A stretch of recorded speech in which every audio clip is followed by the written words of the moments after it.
What's up, friends? Welcome to the Saif Effect. My name is Saif Effect, and I'm so proud to be your host.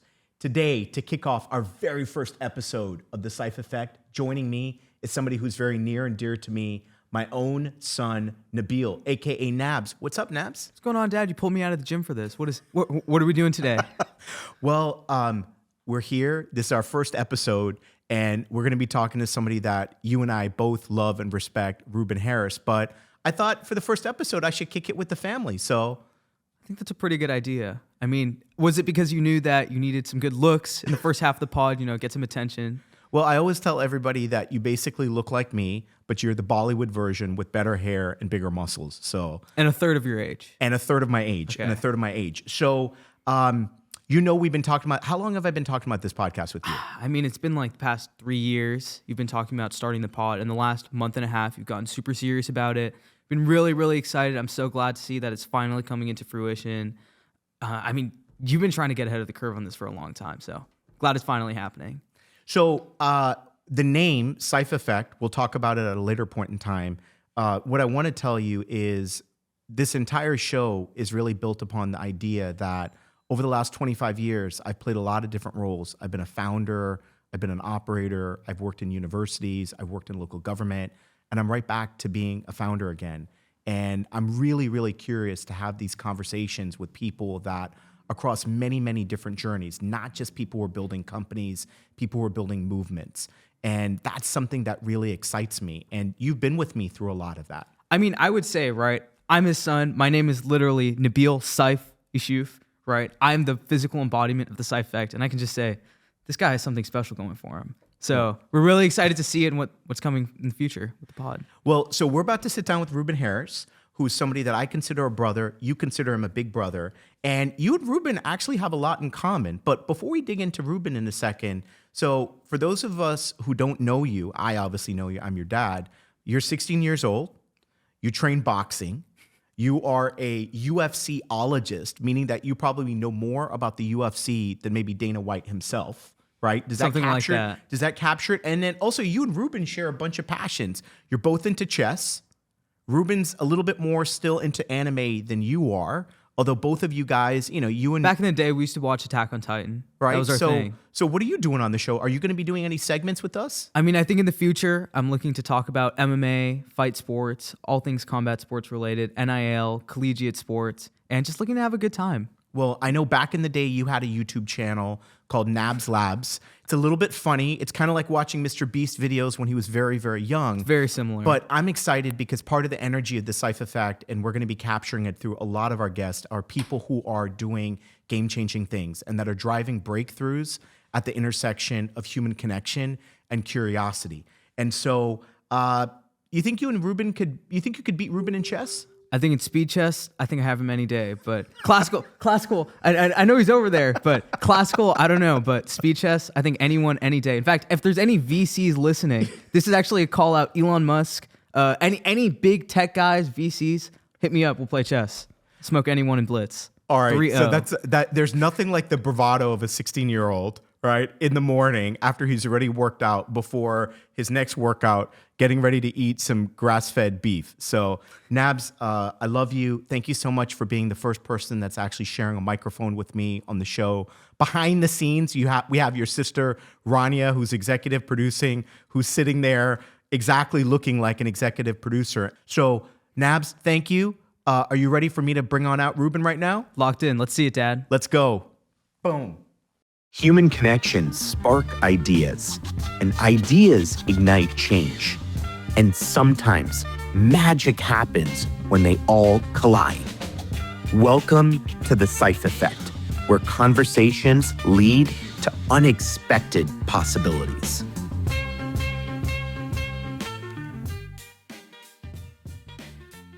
I'm so excited to welcome to the show our very first guest, my brother, Ruben Harris, a.k.a. the Renaissance Man. Welcome to the Saif Effect, Ruben. It's an honor. Thank you for having me. Well, Nabil and I just chopped it up talking about you, and you've got a lengthy biography and so many things to get into.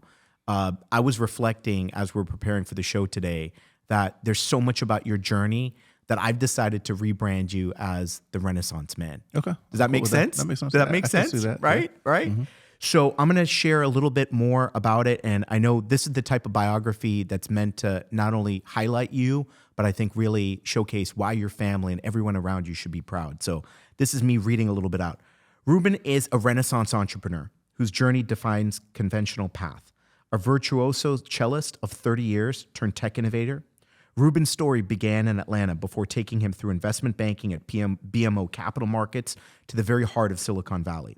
After writing a viral blog post about breaking into tech, he co-founded Career Karma, scaling it to help hundreds of thousands of people transition into tech careers and raising over $50 million from elite investors. Today, as CEO of OutRival, he's revolutionizing higher education admissions through AI.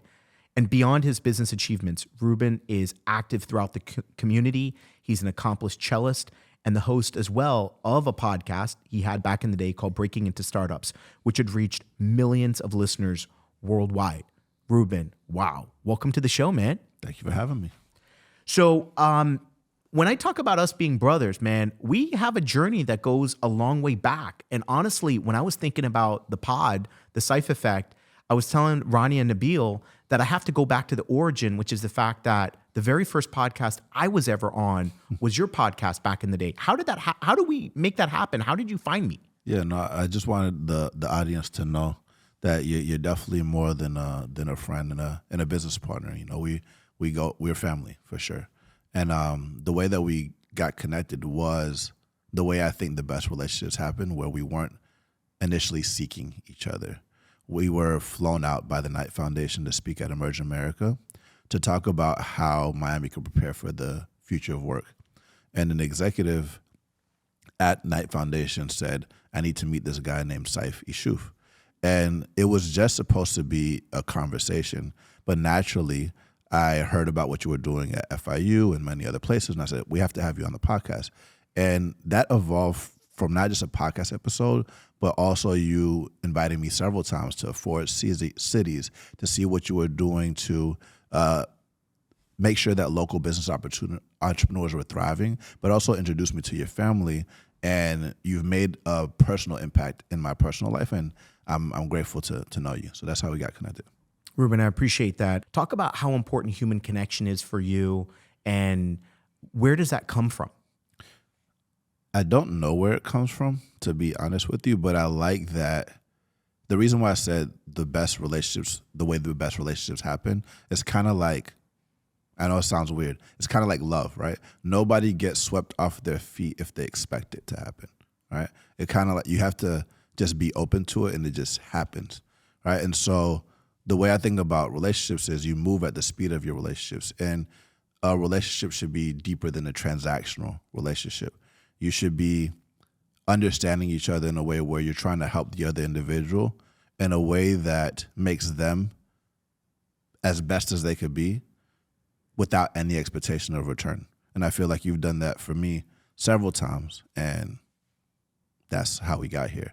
And in business, a lot of the money that we've raised, I know you mentioned how much venture capital that we've raised, it actually came from, the biggest amounts came from people that I met at church, or people that have read some of the blogs, or people that have seen somebody's lives that was changed by going through Career Karma and becoming a software engineer, or going from, not having a background in business to understanding business, and then them introducing me to somebody else that I didn't even know was connected. Like, even my first job came from somebody that I met randomly at the Chicago Bulls, and him introducing me to somebody at a coffee shop, which led me to Jane Yu, who got me my first job at alt school. But none of that was planned. I had a whole list of companies I wanted to work for, but if I didn't take that coffee meeting that my friend told me about in Chicago, Josh Kahn, that would have never happened. So that's how I think about relationships. And it's interesting that you mentioned that, because I think sometimes we're at this moment where people hyper focus on the outcome of, well, why do you want me to meet this person? Or what are we going to do together? And they underestimate just how important the power of serendipitous human connections are. You started your family, you grew up in Atlanta. What was little Ruben like? So I grew up in the church. So even though I was born in Loma Linda, California, I moved to Atlanta when I was 1. And like you said, I've been playing the cello since I was 4 years old. So as a cellist, there's a triangle. There's the mother or the parents, there's the student, and then there's the teacher. So I grew up with respect, but I was also a Montessori kid, right? So as a Montessori kid, you're taught to be an individual, but also an agent of your community, and you have a responsibility for your community. And as someone that grew up in the church, I know that I have a unique talent. Like all of us have unique talents and it's our responsibility to put them out into the world to make it better. So little Ruben was a guy that listened to and respected his elders, his teachers, his community, and was committed and continues to be committed to serving his community in the world. It stands out a lot about you, and it's something that I think it's part of our bond. I've had a lot of friends over the years where there's this interesting trifecta of relationships where I become friends with them and we become family. And in your life, who are some of those people that have been those figures? You've got an extraordinary family. Who are some of those people that have been there in your life, whether it's spiritually or through your family? I mean, my family, definitely my mother and father. My mom was in every single cello lesson. My dad, you could put my dad in front of an investor and he could do the pitch for me. He knows every single customer, every deal, every investor, every challenge. That's that. My sister's a rock. My brother, he's a software engineer himself. That's like the core circle. My sister's husband, my brother-in-law, brother, Sam, also rock. When it comes to music, Bonnie Bull was my first teacher. Wolfgang Laufer is literally like a grandfather to me. And this is a hard thing to talk about because it's very emotional. So he passed away.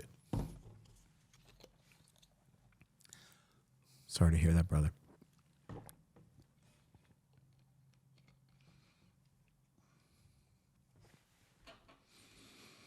It's my grandfather's birthday today. It's kind of crazy because I tried to call my grandma first, who passed away, who's also a rock for me.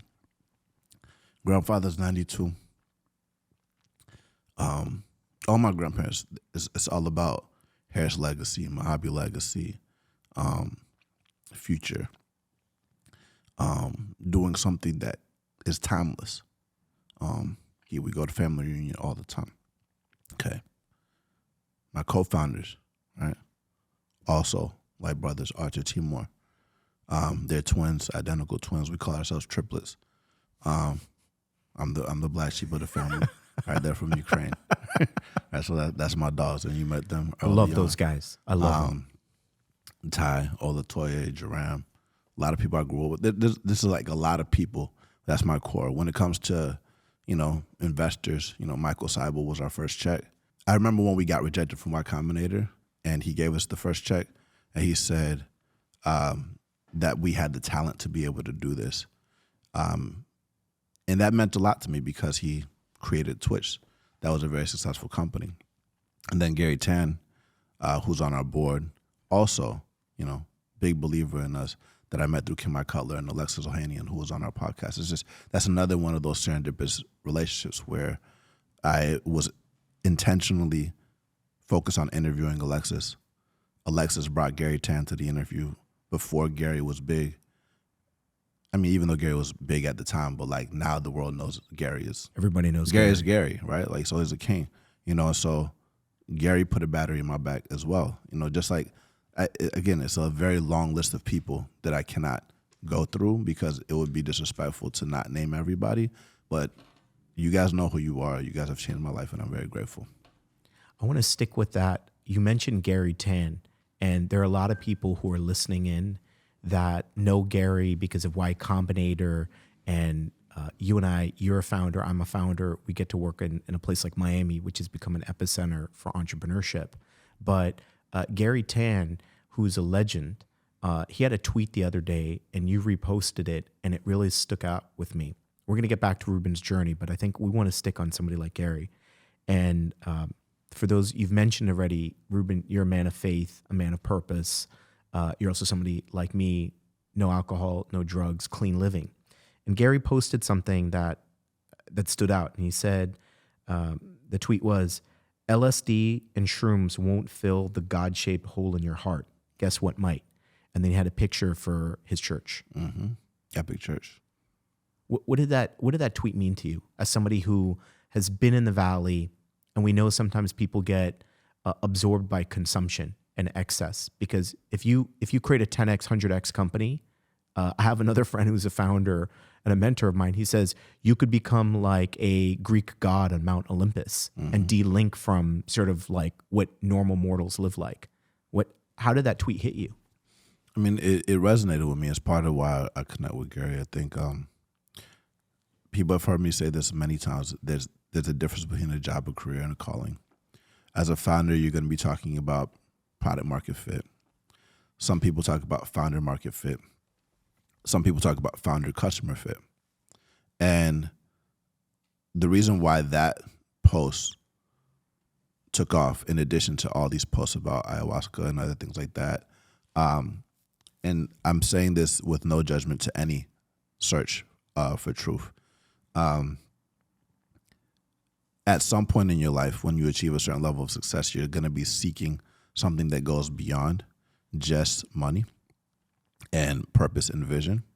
And you're going to start asking yourself, why am I here? Why are you here? And if you don't find that, you're going to feel lost forever. And when you have found that, or when you are aligned and you are on that search for truth, other people can feel it. So what that tweet said is, hey, we all have a God-shaped hole in our heart that you're going to try to fill with different types of things. So it's on you to decide whether you want to search for it or not. That idea of the search is a big part of your journey.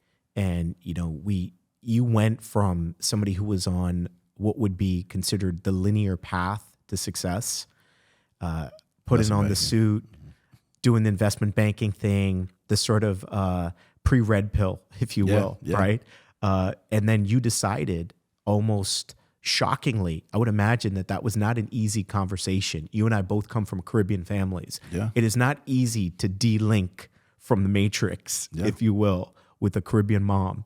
Yeah. To say this very sequential path of investment banking and going from analyst to going all the way up the food chain, and that search took you to Silicon Valley. What was that like? That the journey to the Valley, and then talk to us about those early years, because it was not the version of Ruben now, serial founder, successful. Like, what motivated you to take that leap? I mean, I even told my mom I'm just going to go to San Francisco for a month and I'll be back. And I had a place to live for a month. And I bought the one-way ticket and I never came back. But it's Did not, you know you were burning the boats? I didn't. I knew I was burning the boats, but like going back to the original thing that you brought up related to relationships, I know my privilege, which is having 2 parents and a house to be at if everything fails. If everything fails, the worst thing that happens is I go to sleep on my parents' couch. And that's a privilege, right? So It's a very beautiful thing. Yeah. And I think a lot of people, they don't realize that a lot of people who've burnt the boats before, they're people there's a village behind them that gave them almost the ability to be able to burn those boats. And is that really that bad? Is sleeping on your parents' couch where you started really that bad, right? So that gave me the confidence to be like you said, metaphorically burn the boats and go all in, right? And see what happens, right? You have to do it with full conviction, actually. Now, these are all people that I was talking to on Twitter before they were big, that, Balaji DM'd me and was like, hey, man, like, what's your background? You should move to Silicon Valley, We need to pause on that for a second because there are going to be people who are like not processing. You're talking about Balaji Srinivasan. He was the founding CTO of Coinbase. He's probably one of the most prolific investors, founders. Now he's created this whole movement called the network state, and brilliant. I probably agree and disagree with Balaji on any given day about 51% of the stuff that he says, but the guy is The guy's legendary. Yeah. And this guy just reaches out to you. I mean, you're out there just being Ruben and in the valley, and you were creating waves at such an early, I mean, you were just a guy living in a live work spot, and that's what was happening. Yeah, I mean, he. This was before I was living in a live work spot. This was when I was still in Atlanta, when Balaji had less than 1,000 followers on Twitter before it was called X. Right, so he would talk about Bitcoin, obviously, but he would talk about the MOOCs, education, healthcare, many other things like that. So, we aligned on. I was talking about Bitcoin a lot in Atlanta because BitPay was a thing in Atlanta. BitPay was bigger than Coinbase when I was in Atlanta. That's right. And so we would be organizing Bitcoin 101 sessions in Atlanta and in the church telling people to get into Bitcoin. And I said I wanted to organize a Bitcoin hackathon. That's how it got Balaji's attention. And that's how I actually started. I started going pretty deep on Twitter in college, actually. And weirdly enough, I know this is kind of a tangent, I was indirectly connected to Gary Tan since college because I used to use Posturous to create a blog called The Social Reformer and the How-To Guide before it got acquired by Twitter, before we ever met.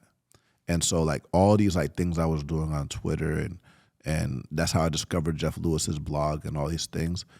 That's how I started understanding that I had to be in California. And that's what led me to buying the one-way ticket to California without having all the information, without having all the answers. In investment banking, you normally go to get your MBA. They said, what are you going to do? I said, I'm going to move to California and do what? I don't know.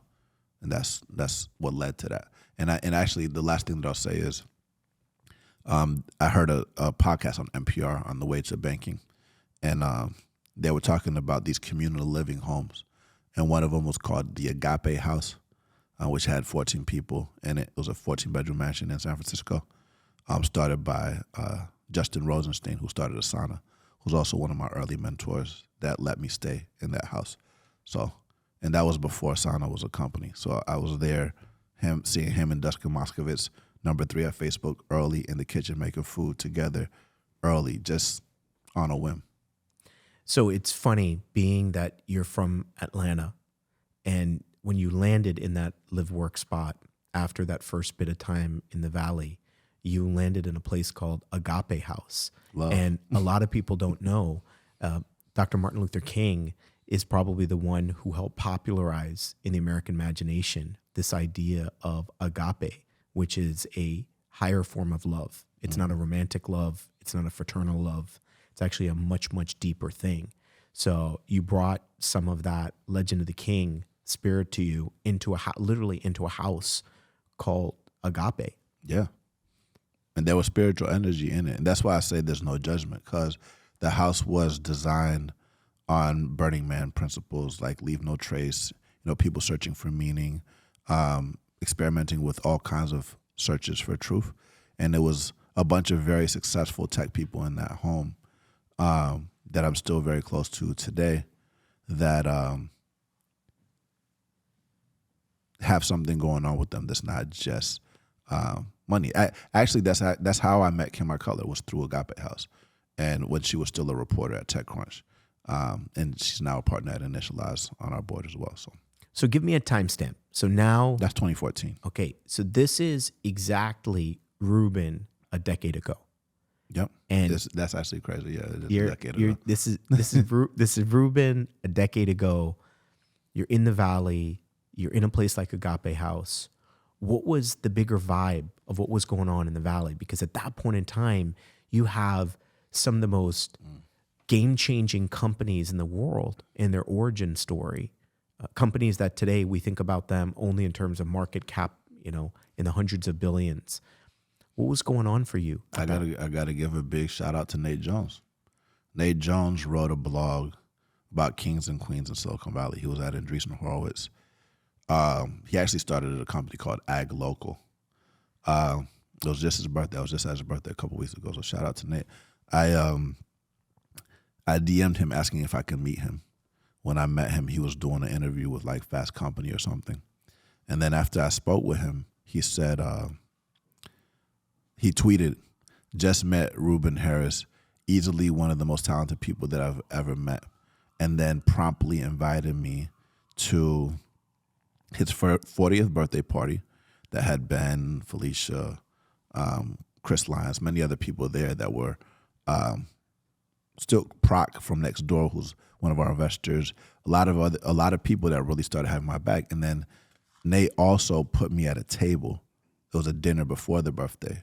And at that table, there was, like I said, Chris Lyons, Eric Tornberg, who, started a $150 million plus fund. And this was before all of that. This is when he was at Product Hunt, and he had started Rapt FM, and the Kill, who started Footwork, which is another VC. Like, there's a lot of really key people that were at that table in my first week in San Francisco, and they started looking out for me. So this was more of the way to break into tech in Silicon Valley is move to San Francisco and you'll figure it out, right?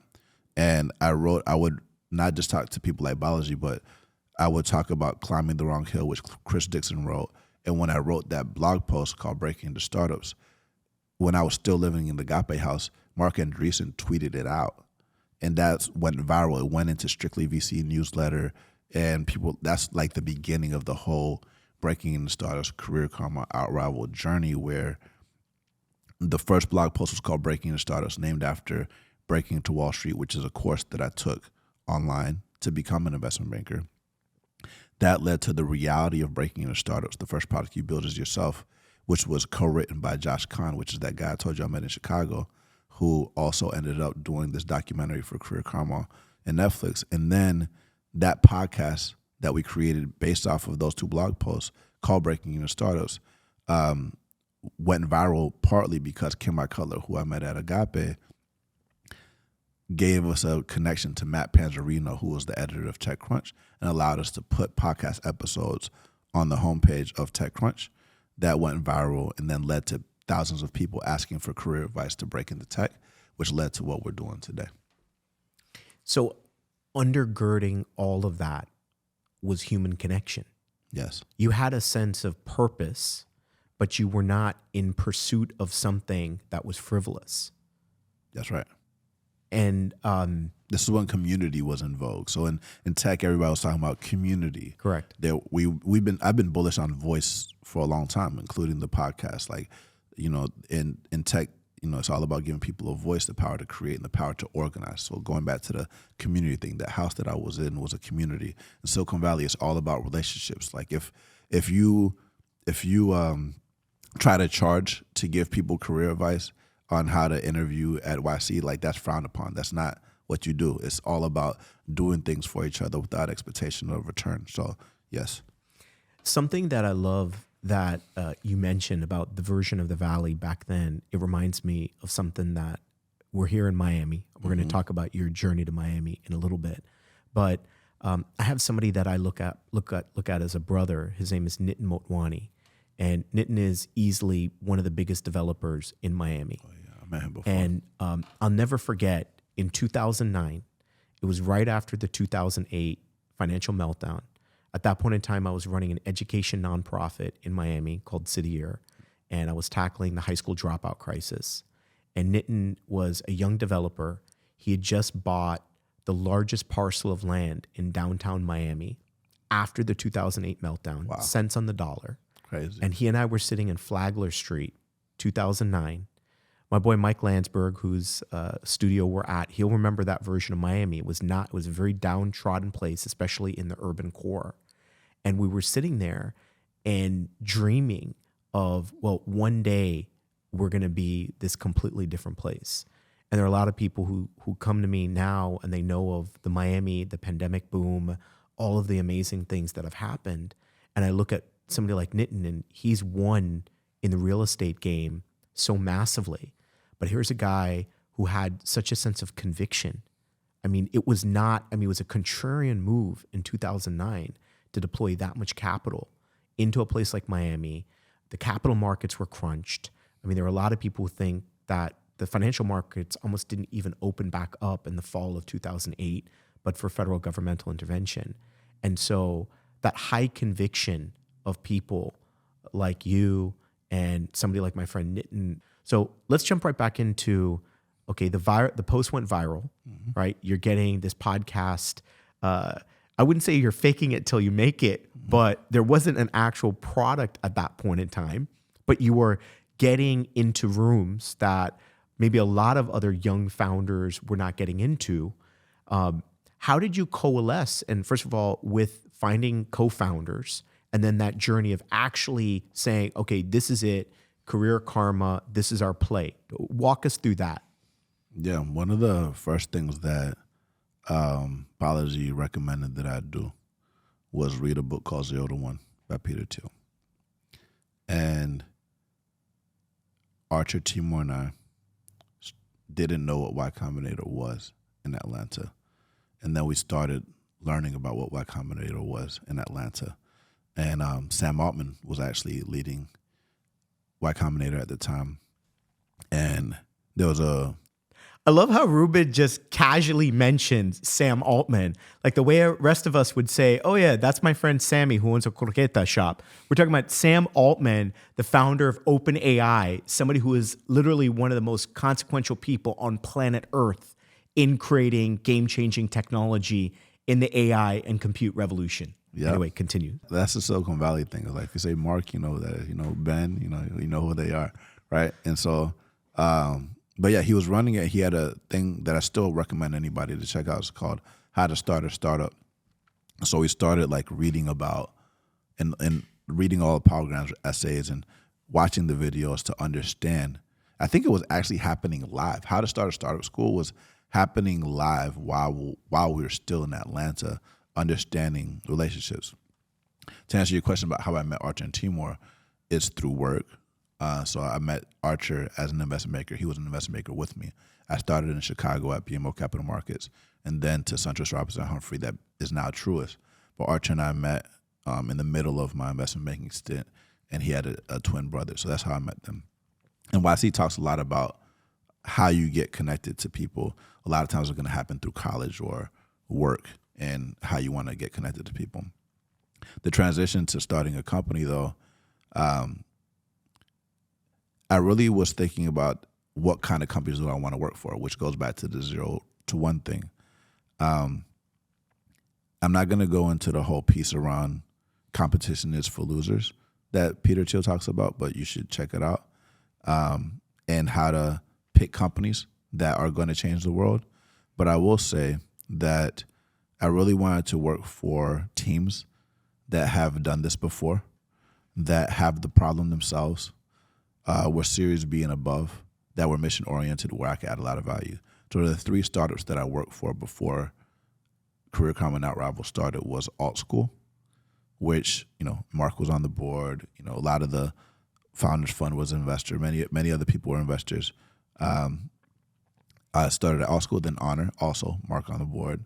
Many other people, ABC was an investor, Joe Lonsdale, a lot of those people there at Honor.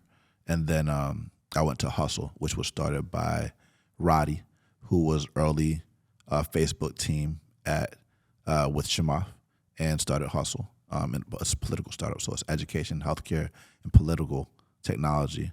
And the 3 things around them were just not just the qualities that I just said, but places where I could add value. But through that process, similar to meeting Archer and Timur, I met people that are still very close to me that are mentors, like Phaedra Ellis-Lampkins or Joteka Edie and other people like that.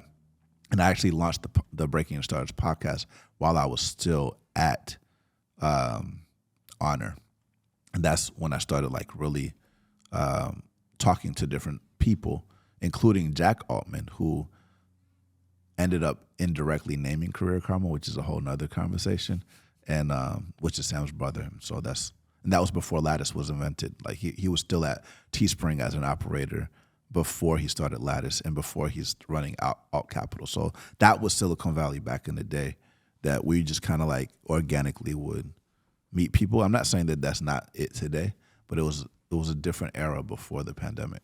What was the jump to Y Combinator, and what year was it that you got when you guys finally got in to YC?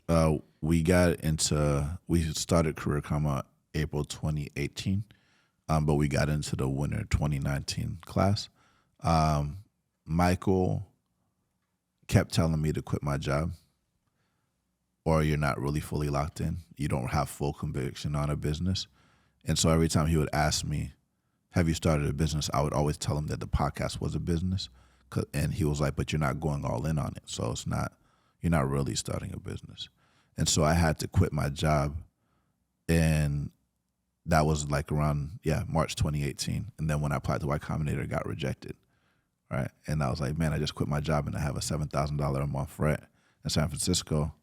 And that's when he gave me that advice that I told you about earlier, which was that I can do this and that he's the first check. And he also said, you're the CEO of Career Karma, so raise some money. And I raised $300,000 in 2-3 weeks.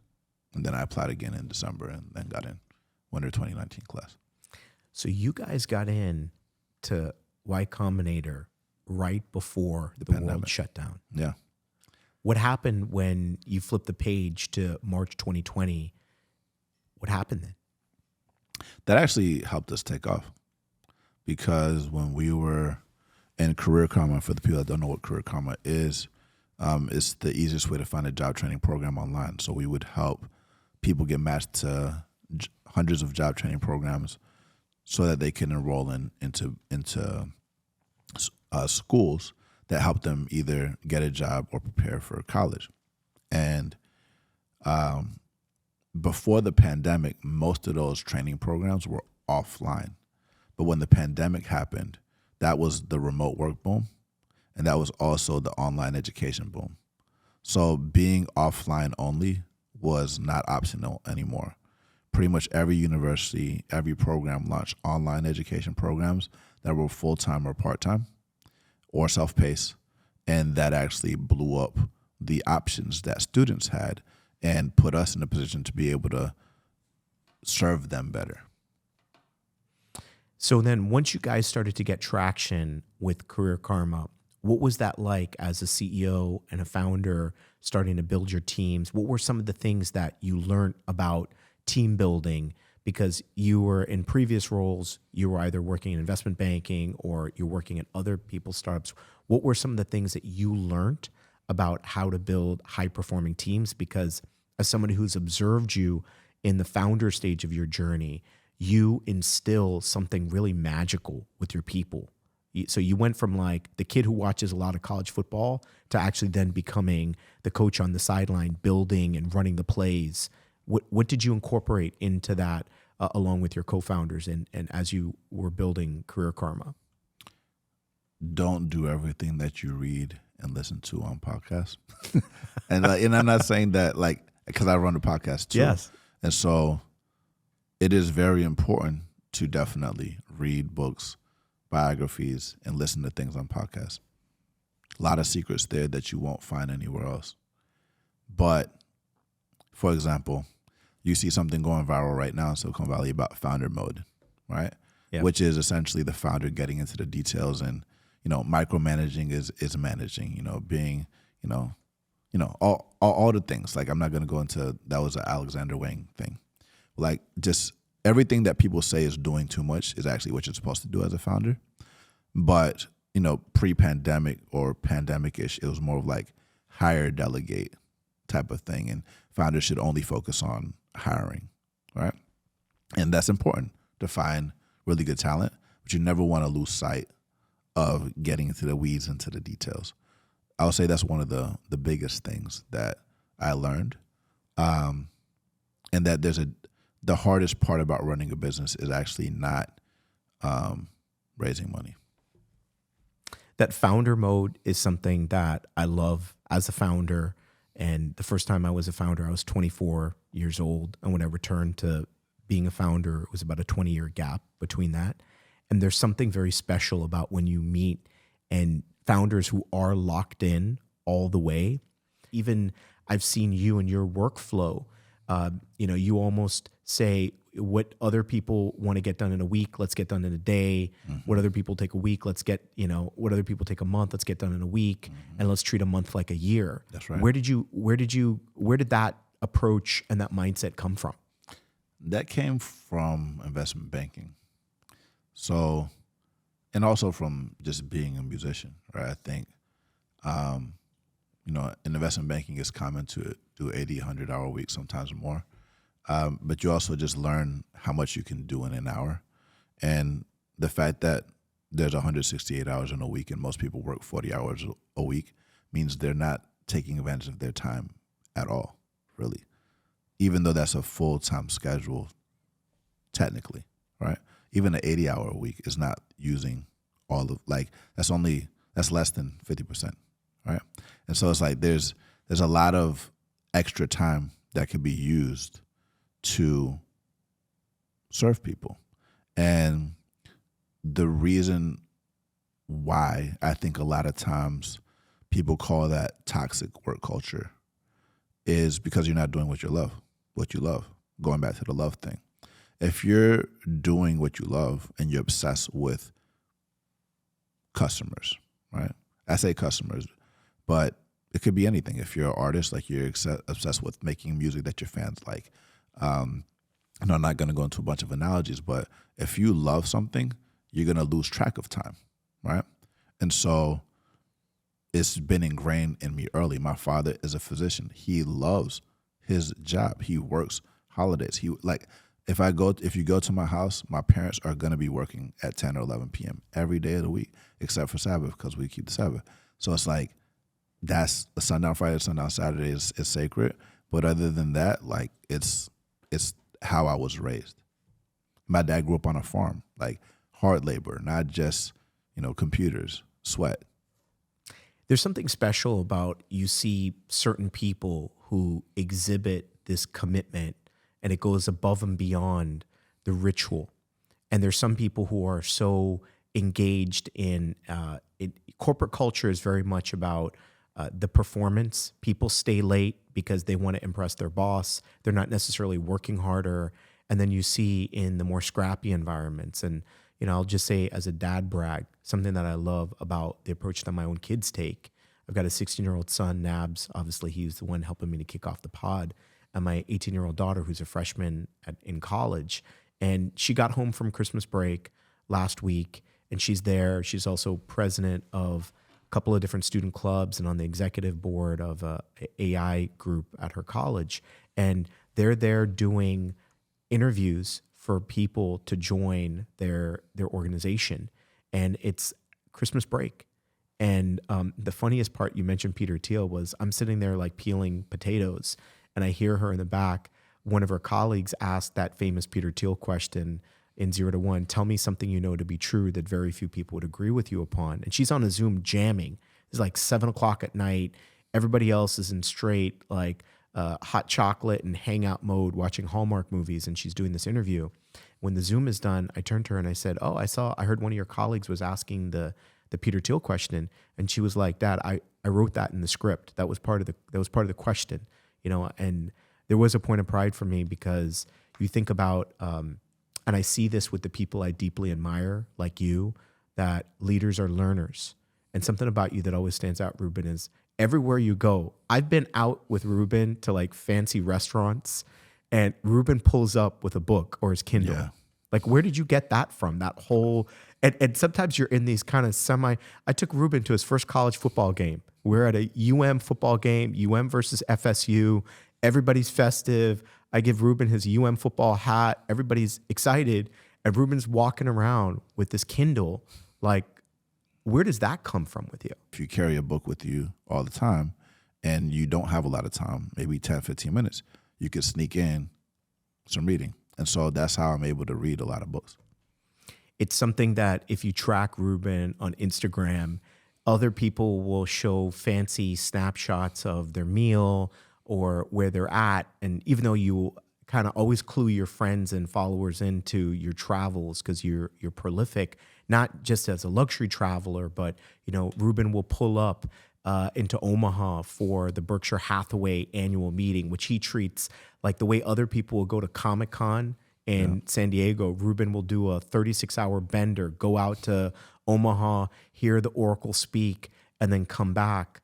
I want to kind of keep going because we've heard a bit about your Silicon Valley journey, and everybody knows I'm passionate about this place where we're recording this podcast in Miami. And at some point in time, something started to click with you about maybe it's time for a Miami chapter and your journey. So let's make the jump, Silicon Valley to Miami. What happened there, bro? Well, one of the things that YC talks about is writing code and talking to users, right? So Archer and Timur, college graduates, became software engineers. My brother became a software engineer. They went very deep on the technical side of things. And then I went very deep on the talking to user side of things. And there's certain businesses that have a product-led growth motion where you can do a lot of things online and talk to users online. But then, at some point, if you want to get into enterprise or selling to bigger companies that get into like 6, 7, 8-figure contracts, you're not going to just sell those deals online. You're going to have to get in person with people, going back to relationships. And so given that, Career Karma and OutRival are serving, higher education leaders, I wanted to be close to customers to hear what their problems are. I want to be close to students to hear what they need. And so in South Florida and just Florida in general, there's many universities that are here. In Georgia, where I grew up, in the Southeast in general, Alabama, Mississippi, Tennessee, the Carolinas, there's more universities on the East Coast, in the Midwest than on the West Coast, in Texas than on the West Coast. So even if I stayed in California, I would have to be on a plane to get in front of people. I also was hearing about you. You were telling me to come here. I think it was Martin Luther King Day. You had me do the podcast with Mayor Suarez at the time. This was during the Clubhouse days where, going back to the pandemic, all of Silicon Valley was in Clubhouse. And, you were hosting the podcast and, you told me to come out here. And we did that interview. We did 2 interviews. I think we did 2 interviews with the mayor. That's right. And then you were encouraging me to come out here. And in addition to serving universities, I serve students. I serve people.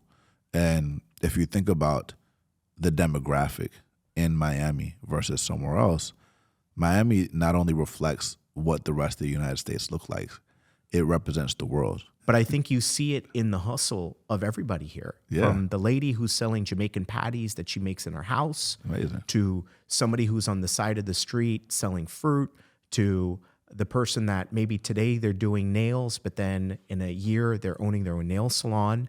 It's embedded into the culture of Miami. Yeah. And I think that a lot of people, there's a reductive narrative about Miami at times when people who kind of miss the story, they look at Miami as we're crypto, we're Lambos, we're Club 11, and they completely miss the really, really hardworking people that make this place home. And you felt that energy. Was that part of the pull? I'll keep going deep on why Miami. I think, even when you look at super successful companies like Palantir, for example, right? You still had to go to DC all the time when you weren't making money in order to get those first few customers. It took a while to make the first few customers. But going back to Miami, I think not only does it reflect the world, my first language is Spanish. It's not just Spanish here. You have multiple languages that are out here. It is a place, this is going to sound weird, but I think it embraces weirdos, just like San Francisco and Austin. I think if you want to do anything that's contrarian, you have to be embraced by, you have to have that type of culture. I think a lot of people see Florida as a red state, which it is, but Miami is more purplish, similar, and I think that's important. I think you don't want to be in an echo chamber. If you're in, New York is finance. If it's, Boston, maybe it's healthcare. San Francisco is technology. LA is entertainment. But here you're going to have, tech. You're going to have real estate. You're going to have sports. And it's not just going to be football and baseball. It's going to be F1. It's going to be hockey. Who would have thought that Miami won Stanley Cup? You don't think about it. Shout out to the Panthers. Shout out to the Panthers, right? So I think you have that diversity of different types of industries that exist. I think also the "how can I help" mantra that Francis was talking about with you is very nice, because if you want to work in spaces that are highly regulated, like healthcare or education or government services or anything that really is optimized to serve people, you have to have some kind of alignment with government. And if you have a city that is encouraging you to do things versus blocking you to do things, which I love San Francisco. I will never talk crap about San Francisco. San Francisco is amazing, but there are political challenges that prevent you from being able to do things. And as you know, Sam and many other people says you can just do things. Sometimes you can't just do things because government blocks you. And I like being in a place that encourages you to do things.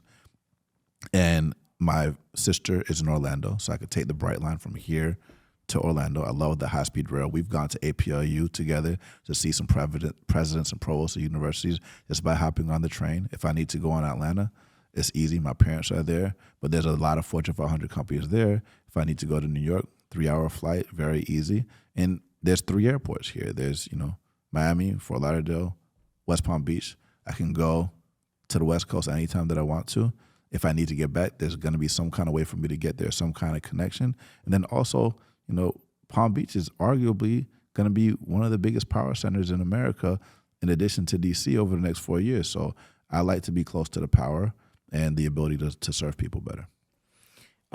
You really hit the nail on the head about what's happening in the region here. And that I always tell everybody, as somebody who's a Miami guy, but grew up here in Florida, that there's something really, really transformational at this exact moment.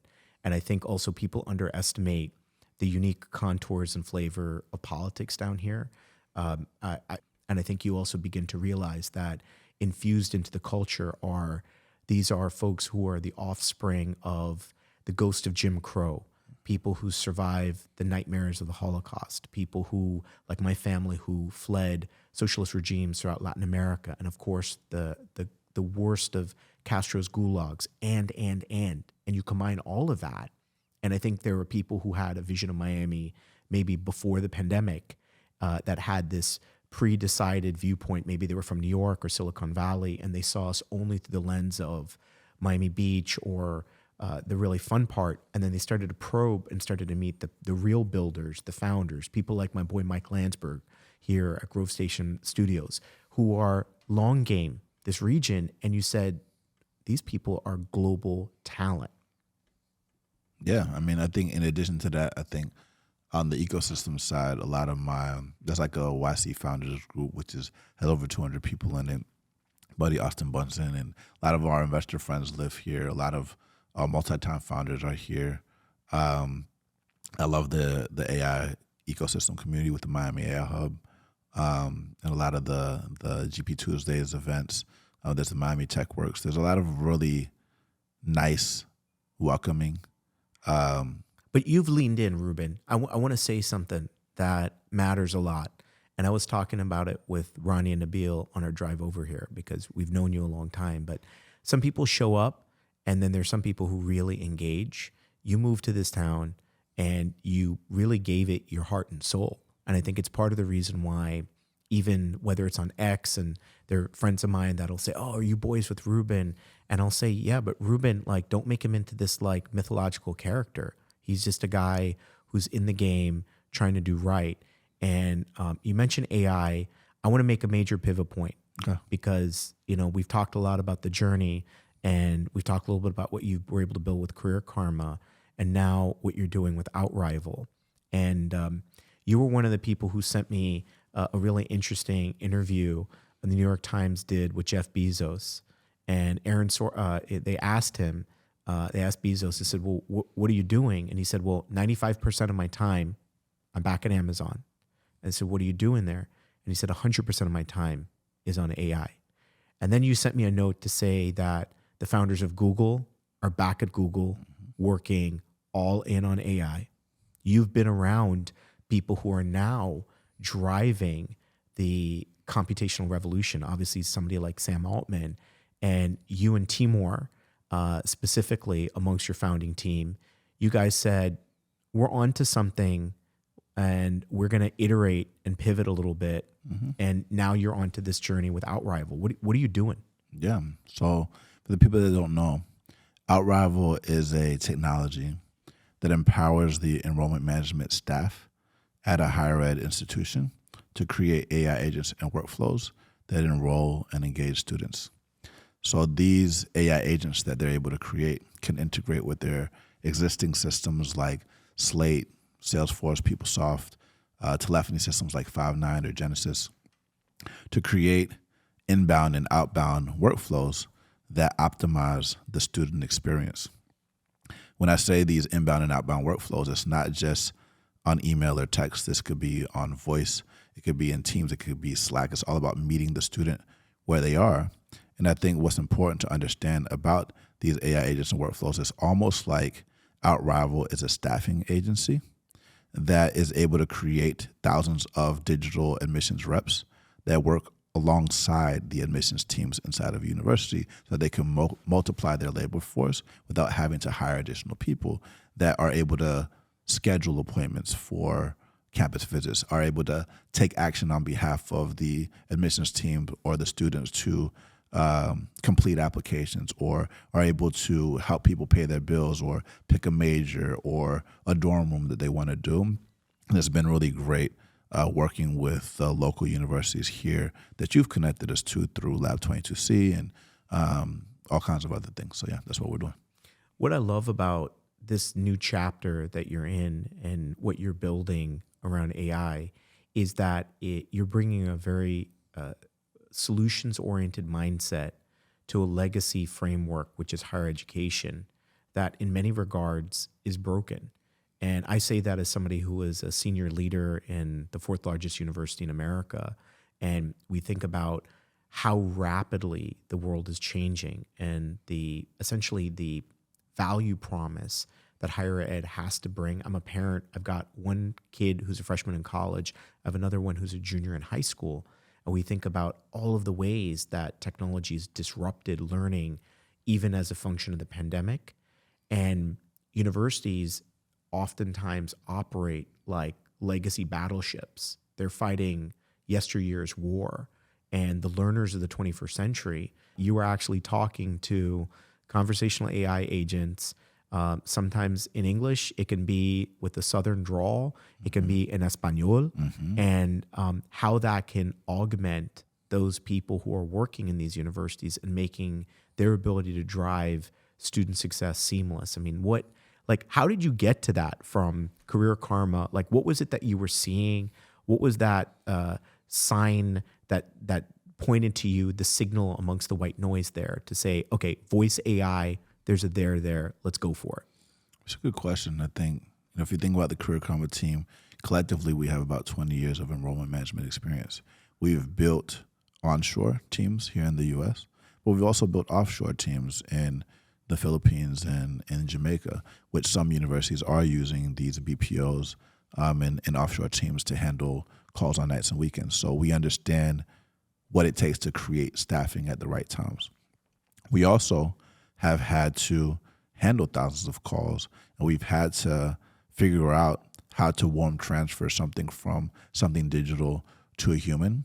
And so the OutRival technology is actually technology that Career Karma uses to warm transfer or handle calls between students, admissions advisors, and the schools that we match them to. And so it was initially born from technology that we built for Career Karma.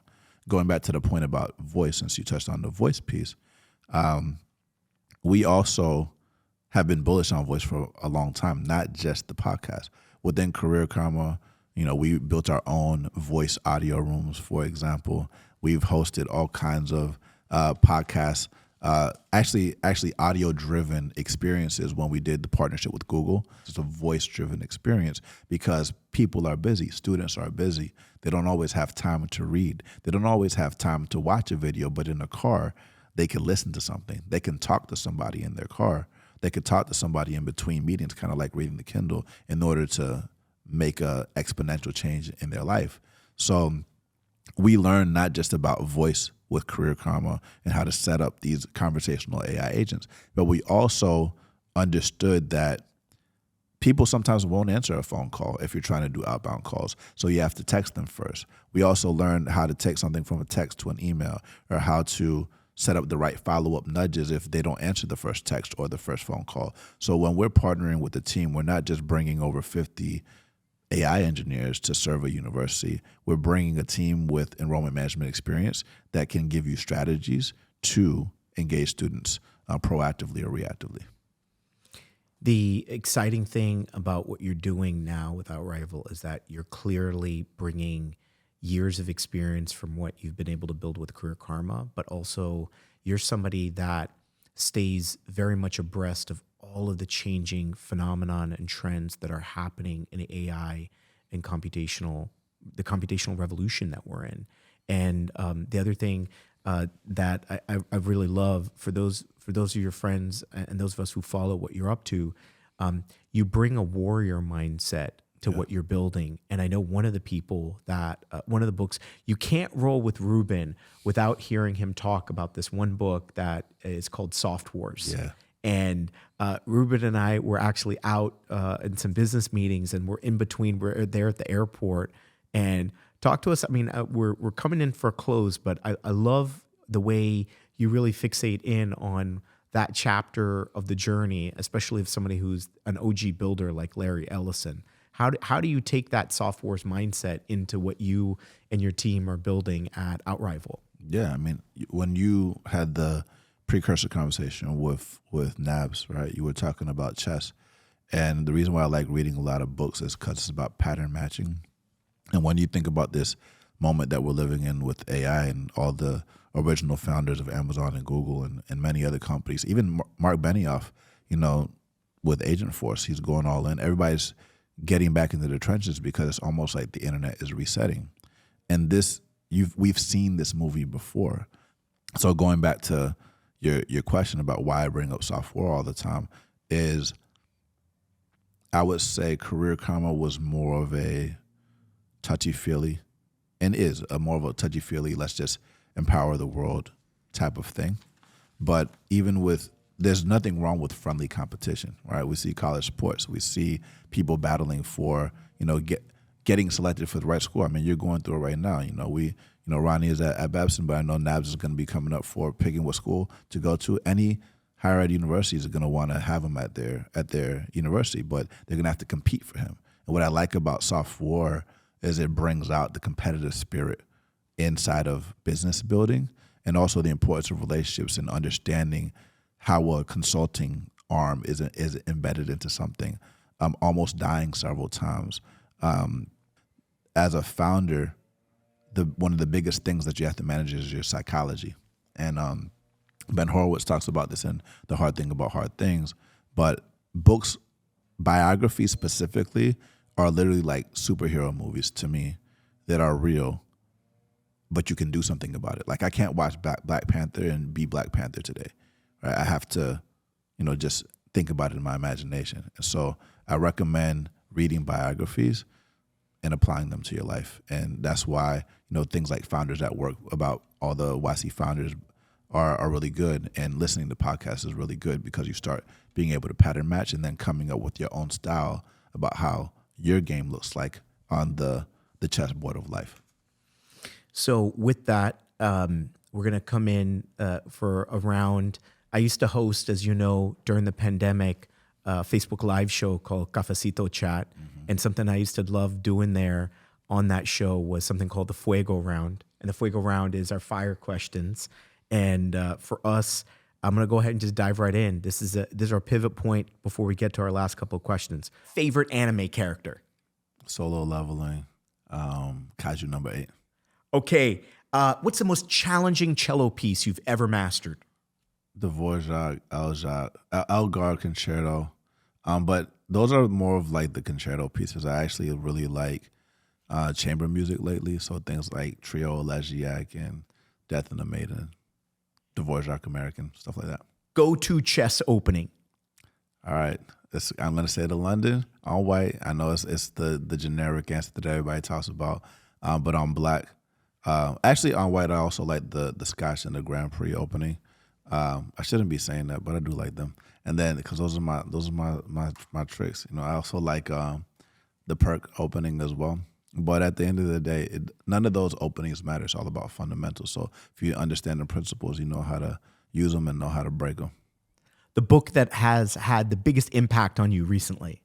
I mean, I like Killers of the Flower Moon that you recommended to me.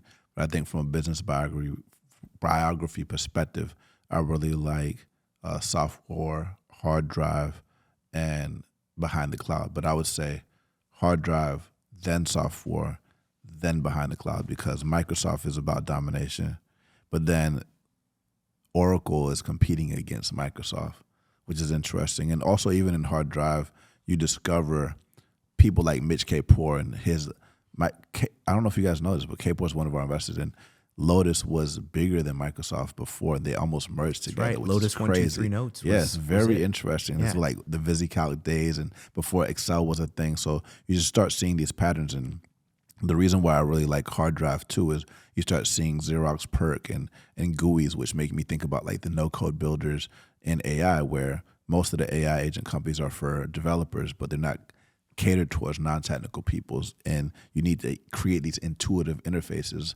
which is why we want to work directly with people. So anyway, and then Behind the Cloud is really cool because CRM took off and Oracle was already big and Siebel Systems was big, and you see a lot of those guys were on the early team at Oracle before they took off. Sorry, I know it's supposed to be a short answer, but I like those books and Black Book. Last question. Yeah. Best Miami discovery so far. I mean, I think you know this. I don't really go out like that. Even though I like going out, I only went to the club one time in Miami in the last 3 years, and that was just for my friend's pre-wedding celebration. Dram, and it was great, and I was with both of them in the spot. But you know, I really like there's a lot of things that you can do outside of clubbing in Miami that people don't realize. And I also really like the book culture, and especially the banned book culture, even though a lot of people focus on the books that are being banned. I think I know that's another conversation, but yeah, I'm a reader, and there's a big reading culture here. Miami Book Fair at Miami-Dade was great. Books and Books is great. So yeah. So I want to close out because we're on the precipice of 2025, and we're about to close out 2024 right now. And I saw that you actually posted that your word for 2025 is dominion, and your word for 2024 was breakthrough. Yeah. What does dominion mean for you in 2025?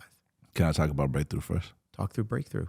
Well, one of my favorite places to travel to is Japan. And there's the bamboo forest in Japan. The reason why I chose breakthrough is because when we did our Series B in 2021, I said it's bamboo season.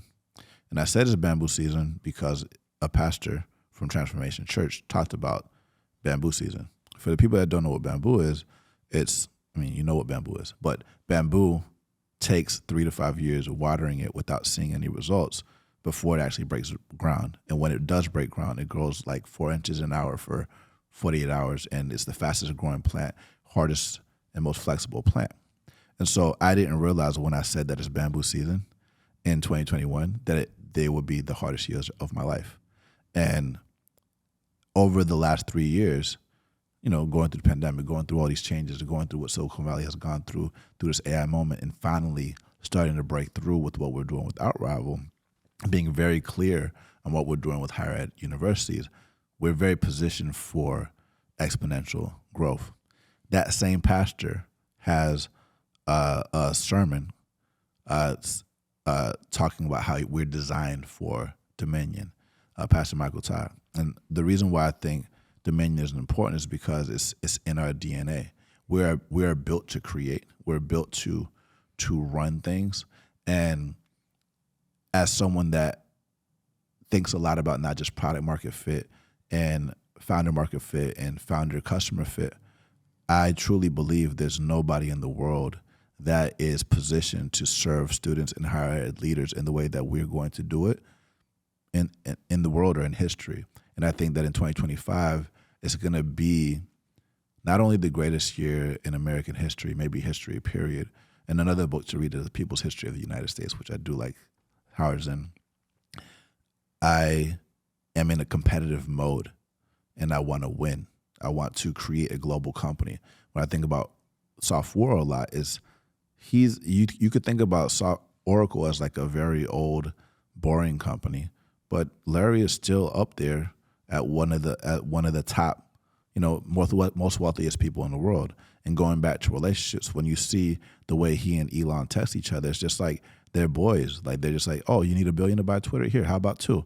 It's very, very normal. So going back into domination, I want to enter into a space that I know I've been called to serve and shine and rise and bring everyone else up around me that wants to do better in that regard. And I know that higher ed is going through a transition right now. There's a lot of uncertainty into what's going to happen in the Department of Education. There's a lot of uncertainty into what the job market is going to look like. But I'm 1,000% confident and certain that the leaders that want to serve people will do it. And an institution that has been around since the birth of the United States is not going to go away. And we're going to do amazing things together. And I'm grateful to be in this position to be able to serve with multiple millions of dollars in the bank, an amazing team that cares about others, and people like you that are willing to elevate our voice and talk about it. Brother Ruben, I have to tell you something, man. I'm really, really proud of you. Thank you, man. Because sometimes there are people who build and they create, but it's about a celebration of self. And I think that what you've shown us in your own journey and in the story that you've relayed to us today on the Saif Effect is that there's something much bigger. There's something that's much more transformational. And there's a reason why when Nabs and I were chopping it up at the beginning that I called you a Renaissance man. You think about this journey that you've been on. It's a joy for me to know that you were our very first guest on the Saif Effect. And I know that there's many, many more good years together of jamming. And I just love that 2024 was your breakthrough year and 2025 is Dominion. So that's a wrap on our first episode. Thank you, brother. Appreciate you. For everybody looking out to find out more about the Saif Effect, make sure to check us out on all of the channels, YouTube, Instagram, and your favorite place to get your podcast. We know that we've got so many more exciting guests like Brother Ruben coming up in the years to come. And we couldn't do it at a better place than right here at Grove Station Studios. Keep it locked. Let's go 2025. Let's do it. Thank you, brother. Thank you, brother.